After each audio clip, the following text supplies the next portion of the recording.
Shalom, jumpa lagi dengan saya di Kelompok Sukacita. Saya akan memberkati saudara dengan firman Tuhan. Namun sebelumnya mari kita berdoa. Terima kasih Bapa, Engkau terus memberkati kami dengan firman-Mu. Bawalah kami untuk terus memiliki hati yang mengerti dan melakukan firman-Mu dalam hidup kami. Amin. Bagian kebenaran firman Tuhan kitab Yunus pasal 4 ayatnya yang kedua dan ayatnya yang ketiga berkata demikian. Dan berdoalah ia kepada Tuhan, katanya, ya Tuhan, bukankah telah kukatakan itu ketika aku masih di negeriku? Itulah sebabnya maka aku dahulu melarikan diri ke Tarsis, sebab aku tahu bahwa Engkaulah Allah yang pengasih dan penyayang, panjang sabar dan berlimpah kasih setia, serta yang menyesal karena malapetaka yang hendak didatangkannya. Jadi sekarang ya Tuhan, cabutlah kiranya nyawaku, karena lebih baik aku mati daripada hidup. Demikian jauh bacaan firman Tuhan. Pencinta Kelompok yang diberkati Tuhan, pengenalan kita akan Tuhan membuat kita akan mampu hidup melakukan apa yang Tuhan inginkan. Ada banyak orang melakukan segala aktivitasnya dalam pelayanan dan dia mengira bahwa apa yang dia lakukan sudah pasti menyenangkan hati Tuhan.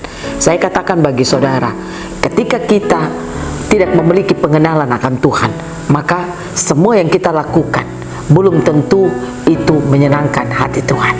Kita belajar lewat bagian kebenaran firman Tuhan.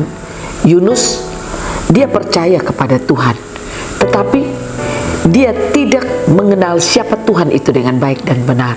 Kalau firman Tuhan katakan dalam doanya, dia katakan dia tahu bahwa Tuhan itu pengasih dan penyayang. Nah, sudah pasti kalau dia tahu Tuhan itu pengasih dan penyayang, maka kalau dia punya pengenalan akan Tuhan, tentu dia tidak akan pernah marah kalau Niniwe itu mengalami pertobatan. Tetapi karena dia tidak punya pengenalan akan Tuhan, itu yang membuat sehingga Yunus melihat Niniwe itu diselamatkan Tuhan, dia lalu menjadi marah dan dia katakan bahwa jadi sekarang ya Tuhan, cabutlah kiranya nyawaku, karena lebih baik aku mati daripada hidup. Pertanyaannya, mengapa Yunus harus marah? Bukankah Yunus harus senang? Karena lewat perkataan yang dia lakukan sehingga bangsa Niniwe itu menjadi takut dan percaya kepada Tuhan. Ya, tapi karena pengenalan Yunus akan Tuhan itu tidak tepat, belum baik dan benar, itu yang membuat Yunus masih melihat Tuhan itu dengan cara pandangnya sendiri. Mari kita belajar untuk melihat Tuhan bukan dengan cara pandang kita, tapi melihat Tuhan dengan cara pandang yang Tuhan mau. Artinya saudara dan saya harus memiliki pengenalan akan Tuhan. Kalau kita mengenal siapa Tuhan kita, saya percaya kita tidak akan pernah salah dalam melihat apa yang Tuhan lakukan dalam hidup kita. Maka kita akan tahu kalau Tuhan mau supaya kita mengasihi banyak orang, Tuhan mau kita hidup menjadi berkat bagi sesama kita, kita akan tahu apa yang harus kita lakukan. Sehingga dalam seluruh perjalanan kehidupan kita, kita tidak akan putus asa dengan apapun juga, tapi kita akan tahu apa yang harus kita lakukan. Saya mengajak saudara belajar lewat kebenaran firman Tuhan. Percaya Tuhan saja tidak cukup, tapi saudara harus memiliki pengenalan akan Tuhan. Karena kalau saudara cuma percaya Tuhan, tahu Tuhan saja, tanpa memiliki pengenalan akan Tuhan, maka saudara pasti akan menjalani perjalanan kehidupan kekristenan saudara itu tidak menjadi kuat. Bahkan agamawi akan saudara lakukan dalam seluruh hidup saudara. Karena itu kita tahu bahwa Tuhan kita itu Allah pengasih dan penyayang.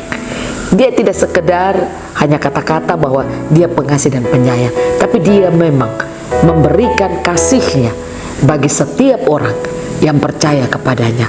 Setiap orang yang menjadi ciptaannya, dia Allah begitu pengasih.